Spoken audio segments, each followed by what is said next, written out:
Olá, meus irmãos. Como é bom poder falar com você. Como é bom poder compartilhar um trecho da Sagrada Escritura. Como é bom poder servir a Deus e, nesse serviço, ser um canal de bênção para a sua vida. Nós estamos meditando nas devocionais escritas no livro de Apocalipse. Lá nas 7 cartas às igrejas da Ásia. Neste livro, nos é revelado as coisas que são, as coisas que foram e aquelas que ainda serão. E cartas foram enviadas para a igreja como representantes de todas as igrejas cristãs que existiam na época. Lições valiosas podem ser retiradas destes textos para as nossas vidas. E eu espero que Deus fale contigo, que Deus comunique graça ao seu coração, que Deus te instrua e possa te fortalecer, te livrando do caminho mau e te fortalecendo no caminho em que deves andar. Hoje nós veremos a carta à 4ª igreja do Apocalipse, a igreja de Tiatira, e o texto em questão fica lá no capítulo de número 2, no versículo de número 18, até o versículo de número 29. Eu vou ler o texto todo a você. Carta à igreja de Tiatira. E no texto sagrado está escrito: ao anjo da igreja em Tiatira, escreve: essas coisas diz o Filho de Deus, que tem os olhos como chama de fogo e os pés semelhantes ao bronze polido. Conheço as tuas obras, o teu amor, a tua fé, o teu serviço, a tua perseverança e as tuas últimas obras, mais numerosas do que as primeiras. Tenho, porém, contra ti o tolerares que essa mulher, Jezabel, que a si mesmo se declara profetiza, não somente ensine, mas ainda seduza os meus servos a praticarem a prostituição e a comerem coisas sacrificadas aos ídolos. Dê-lhe tempo para que se arrependesse. Ela, todavia, não quer arrepender-se da sua prostituição. Eis que a prostro de cama, bem como em grande tribulação, os que com ela adulteram, caso não se arrependam das obras que ela incita. Matarei os seus filhos, e todas as igrejas conhecerão que sou aquele que sonda mentes e corações, e vos darei a cada um segundo as vossas obras. Digo, todavia, a vós outros, os demais de Tiatira, a tantos quantos não têm essa doutrina e que não conheceram, como eles dizem, as coisas profundas de Satanás, outra carga não jogarei sobre vós. Então somente conservai o que tendes, até que eu venha. Ao vencedor que guardar até o fim as minhas obras, eu lhe darei autoridade sobre as nações, e com cetro de ferro as regerás, e as reduzirás a pedaços, como se fossem objetos de barro. Assim como também eu recebi do meu Pai, dar-lhe-ei ainda a estrela da manhã. Quem tem ouvidos, ouça o que o Espírito diz às igrejas. Mais uma vez, a carta é escrita, endereçada ao líder da igreja, aquele que recebe a mensagem e a entrega, ao anjo da igreja. Já nos fora dito que anjo, nesse contexto, não está se referindo ao anjo protetor, uma espécie de anjo da guarda. Não é isso que o texto nos diz, nos ensina. O que o texto nos ensina é que a carta foi escrita àquele que tem a autoridade para proteger a igreja e, ao mesmo tempo, é o mensageiro, é aquele que recebe a mensagem e a entrega. Este pastor recebe essa carta de quem? Ele recebe essa carta de ninguém mais, ninguém menos do que o Filho de Deus. E o Filho de Deus aqui não é descrito como o Cristo dependurado na cruz, sofredor, cadavérico, que está em plena agonia e sofrimento. Pelo contrário, Cristo aqui é o Cristo vitorioso. É aquele cujos olhos são como chama de fogo, que penetram o impenetrável, que dividem o indivisível, que prescruta o mais profundo do coração, e que também tem os pés como bronze polido, que tem os pés poderosos, que tem os pés capazes de destruir, de esmagar, de amassar a todos os seus inimigos. Perceba, meu irmão querido, que Jesus Cristo ressurreto é o Cristo poderoso, o Cristo vencedor, aquele que vem vencendo para vencer. Você pode depositar sua fé nesse Jesus que enxerga a profundeza do meu e do seu coração e que tem poder para esmagar a todos os inimigos que se levantam contra Deus, sua palavra e sua igreja. Este Jesus, então, que envia a carta ao pastor da igreja, tem a nos dizer, e essa igreja aqui de Tiatira é uma igreja fabulosa, pois na lista dos seus elogios estão o amor, o serviço, a fé, a paciência, e estas coisas acumuladas são feitas em maior número do que no início da jornada. Note comigo que o texto nos diz: conheço as tuas obras, o teu amor, a tua fé, a tua perseverança e as tuas últimas obras, mais numerosas do que as primeiras. Não podemos esquecer jamais, irmãos queridos, que a nossa jornada aqui na Terra é uma jornada que deve ser pautada em fruto. E devemos dar fruto, e este em abundância. Devemos cultivar o amor, e o nosso amor hoje deve ser maior do que o que foi ontem. Devemos cultivar a fé, e da mesma forma, a fé deve ser maior hoje do que fora ontem, e a fé de hoje deve ser menor do que a de amanhã. E não só o amor, a fé, mas o serviço, a perseverança, as obras, os feitos cristãos. A igreja de Tiatira era uma igreja operosa, e esta operosidade pode ser vista na quantidade de obras. Na atualidade, no momento em que essa carta foi escrita, muito maiores do que no início da jornada cristã. Mas qual é o defeito dessa igreja? O defeito dessa igreja é que essa igreja tolerava o culto idólatra, o culto contrário às normas de Deus e as práticas abomináveis ao Senhor Deus.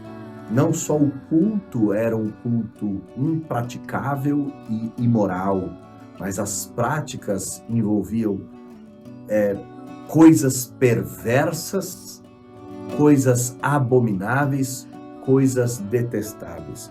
Olha o que o texto nos diz. Tenho, porém, contra ti que toleras essa mulher, Jezabel, que a si mesmo se declara profetisa. Toleras essa mulher não somente a ponto de deixá-la ensinar, mas permitindo que elas seduzam os meus servos a praticarem a prostituição e a comerem coisas sacrificadas aos ídolos. Essa igreja tolerava o culto idólatra, tolerava a imoralidade, tolerava a prostituição, tolerava a perversidade demonstrada em atos impuros e idólatras.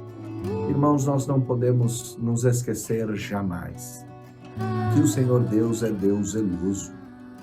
E o Senhor Deus, por ser Deus zeloso, Ele não só determina como deve ser adorado, mas Ele mesmo é aquele que mantém o culto de acordo com os preceitos bíblicos e certamente irão agradar ao próprio Deus. Nós não podemos cultuar a Deus de forma não prescrita. Em outras palavras, nós não podemos oferecer um culto a Deus que não esteja de acordo com a sua palavra. Nós não podemos nem adorar a falsos deuses, muito menos adorar o verdadeiro Deus da maneira falsa. Ambas as coisas são detestáveis ao Senhor. E esses cultos detestáveis se transformam em atos imorais, em atos perversos, em atos detestáveis pelo Senhor. Aqui, o tipo de comparação é Jezabel, que induzia o povo no Antigo Testamento a praticarem a idolatria e a imoralidade sexual. Esta igreja de Tiatira também permitia um culto idólatra e um culto imoral. Culto esse praticado na igreja para adorar o Deus verdadeiro. Note, o falso culto ao Deus verdadeiro. E isso também é detestável. Irmãos, nós devemos tomar muito cuidado com a forma pela qual nós adoramos a Deus.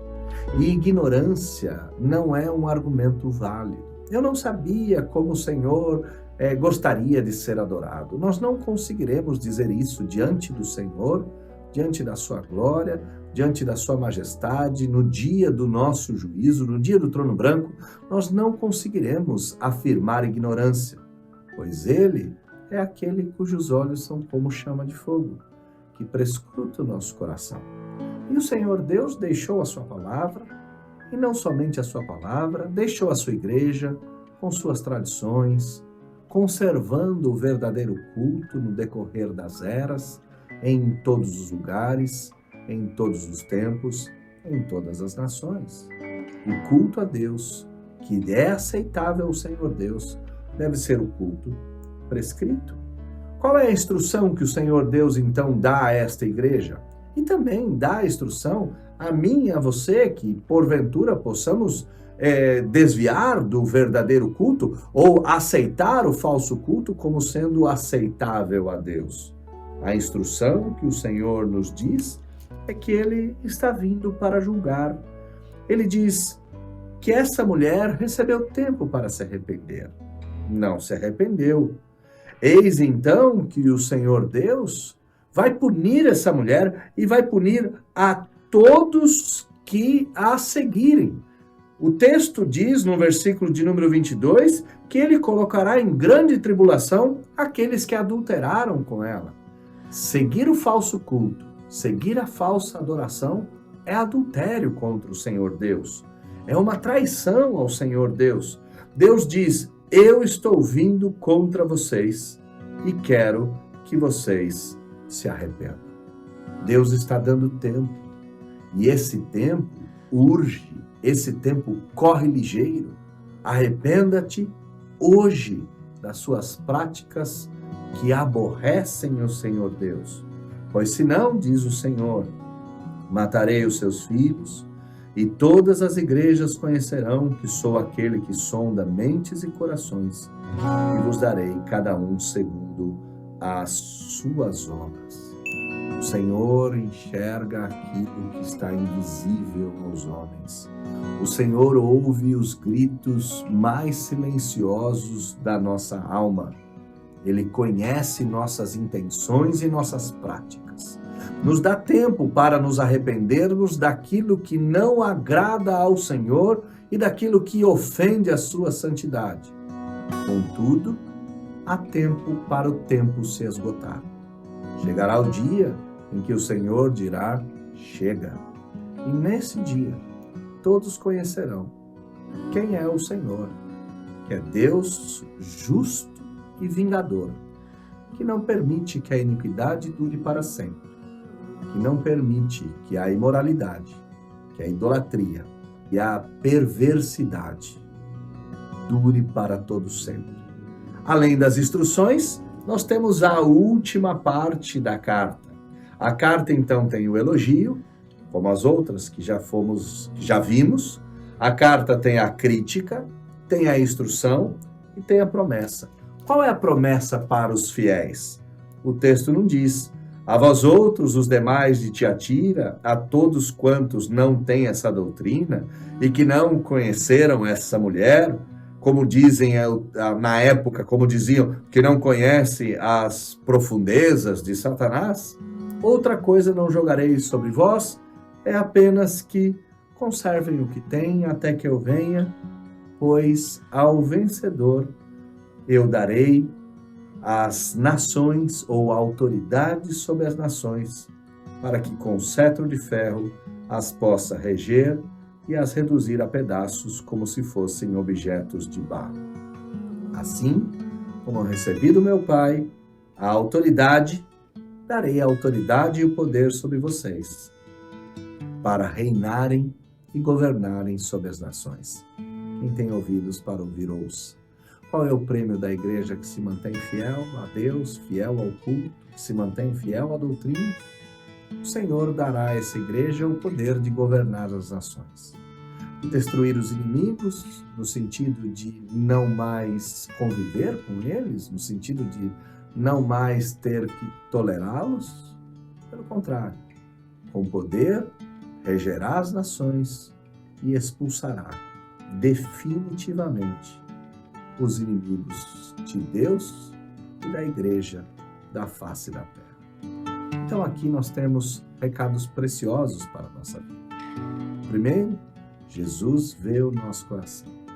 O segundo, Jesus enxerga e reconhece as nossas obras, os nossos feitos. E nós devemos ser operosos, trabalhando arduamente para o Senhor. Em terceiro lugar, o culto antibíblico é abominável. Os que praticam tal culto devem se arrepender enquanto é tempo. Senão, o Senhor virá sobre eles no dia do juízo e os destruirá. Mas aqueles que praticam o culto bíblico devem se manterem fiéis, na esperança de que na volta do Senhor recebamos do próprio Deus poder para reinar sobre povos, sobre nações. Não um reino de déspotas, não um reino de tiranos, mas um reino de santos crentes que governarão a partir de Deus, que reinarão sob o poder de Deus, que governarão de acordo com os preceitos de Deus, que governarão para a glória de Deus. Ser fiel para receber do Senhor Deus a autoridade e o poder para reinar em nome de Deus. Que Deus te abençoe, que Deus possa utilizar esses poucos minutos para edificar a sua vida, para fortalecer a sua fé, para instruir-te na sã doutrina, para lhe dar o consolo e a alegria que só podem vir do Espírito Santo de Deus. Fiquem com Deus, um forte abraço e até o próximo, se assim o Senhor Deus quiser e permitir. Tchau e até breve.